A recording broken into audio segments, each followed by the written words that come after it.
کعب بن عجرہ کہتے ہیں کہ ایک مرتبہ نبی کریم صلی اللہ علیہ وسلم نے ارشاد فرمایا کہ منبر کے قریب ہو جاؤ۔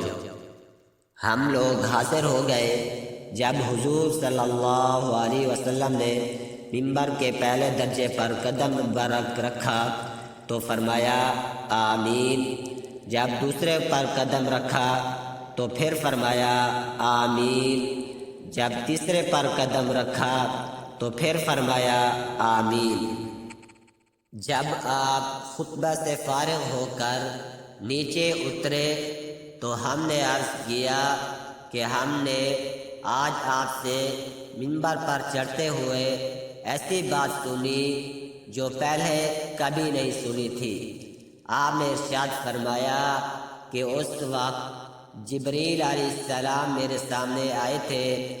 جب پہلے درجے پر میں نے قدم رکھا تو انہوں نے کہا کہ ہلاک ہو جائے وہ شخص جس نے رمضان کا مبارک مہینہ پایا پھر بھی اس کی مغفرت نہ ہوئی۔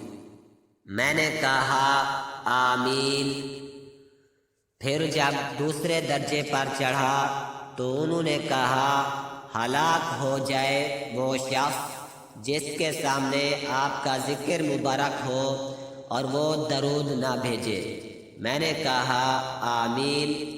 جب تیسرے درجے پر چڑھا تو انہوں نے کہا کہ ہلاک ہو وہ شخص جس کے سامنے اس کے والدین یا ان میں سے کوئی ایک بڑھاپے کو پاوے اور وہ اس کو جنت میں داخل نہ کرائے۔ میں نے کہا آمین۔